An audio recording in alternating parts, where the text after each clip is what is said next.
Nama saya Subi Barokah Syahadat, NPM 1921911104, Pendidikan Jasmani, Universitas Siliwangi. Di sini saya akan menjelaskan tentang proses dan kondisi belajar gerak pada mata kuliah TBM Motorik. Sebelum lanjut ke materi yang dibahas ini mengenai hal-hal yang bisa dihayati dan dilihat dalam proses belajar mengajar. Oleh karena itu akan menarik sekali dan lebih mudah dipahami apabila sambil mempelajari modul ini tersebut. Dan Anda juga bisa membandingkannya dengan apa yang pernah Anda alami atau Anda lihat di dalam aspek pengajaran pendidikan jasmani. Nah, di sini saya akan menjelaskan tentang apa itu proses belajar gerak dan apa itu kondisi belajar gerak. Oke, yang pertama itu ada proses belajar gerak. Menurut Fitz and Ponser mengemukakan bahwa proses belajar gerak itu keterampilannya terjadi menjadi 3 fase belajar, yaitu ada fase kognitif, kedua ada fase asosiatif, dan ketiga ada fase otonom. Untuk fase kognitif yaitu merupakan fase awal dalam belajar gerak keterampilan. Nah, fase awal ini disebut fase kognitif karena perkembangan yang menonjol terjadi pada diri pelajar adalah pelajar menjadi tahu tentang gerakan yang dipelajari, sedangkan penguasa geraknya masih belum baik karena masih dalam taraf mencoba-coba gerakan. Nah, fase kognitif ini proses belajar diawali dengan aktif berpikir tentang gerakan yang dipelajari.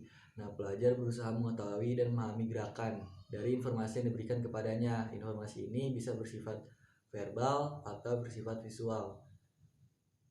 Kemudian yang kedua itu ada fase asosiatif. Nah, fase asosiatif ini bisa disebut juga sebagai fase menengah. Fase ini ditandai dengan tingkat penguasaannya gerakan di mana pelajar sudah mampu melakukan gerakan-gerakan dalam bentuk rangkaian yang tidak tersendat-sendat. Pelaksanaannya ini dengan tetap mempraktekkan berulang-ulang. Pelaksanaannya gerak semakin efisien, lancar, sesuai dengan keinginannya, dan kesalahan gerakan semakin berkurang.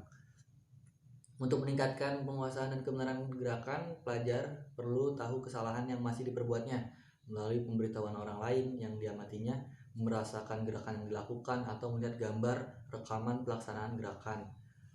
Kemudian pada fase asosiatif ini merangkaikan bagian-bagian gerakan menjadi rangkaian gerakan secara terpadu, merupakan unsur penting untuk menguasai berbagai gerakan keterampilan setelah rangkaian gerakan dilakukan dengan baik.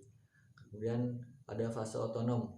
Fase otonom ini bisa dikatakan sebagai fase akhir dalam belajar gerak. Fase ini ditandai dengan tingkat penguasaan gerakan dari mana pelajar mampu melakukan gerakan keterampilan secara sistematis.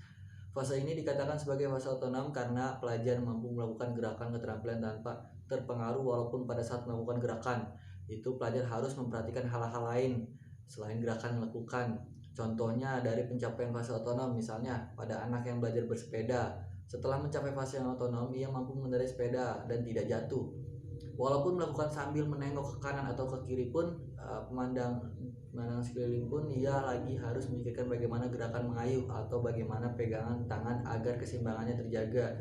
Contoh lain misalnya pada pemain bola voli yang sudah mahir, ia bisa melakukan smash tanpa memikirkan bagaimana gerakan langkah awalan atau bagaimana meloncat agar bisa memukul bola. Ia bisa melakukan smash sambil memperhatikan sasaran kemana bola harus dipukul agar tidak bisa dikembalikan oleh lawan.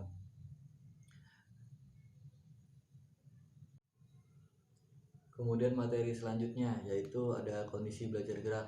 Kondisi belajar gerak merupakan suatu istilah yang digunakan dalam dunia pendidikan yang mempunyai pengertian tertentu.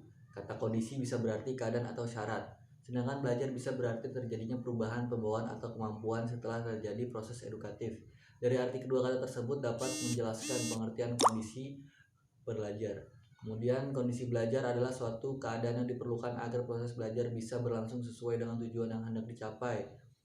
Kondisi belajar sangat menentukan pencapaian hasil belajar. Kondisi belajar yang sesuai dengan keperluannya bisa memberikan kemungkinan pencapaian hasil belajar yang baik. Sebaliknya, jika kondisi belajar yang tidak sesuai dengan keperluan bisa mengakibatkan pencapaian hasil belajar yang tidak baik.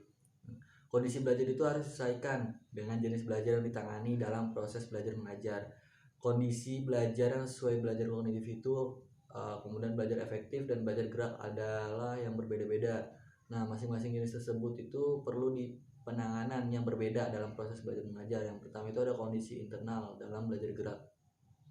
Kondisi internal adalah keadaan yang seharusnya ada di diri pada pelajar. Kondisi internal dalam belajar gerak meliputi dua macam, yaitu pelajar harus mengingat bagian-bagian gerakan keterampilan, pelajar harus mengingat urutan-urutan rangkaian gerakan.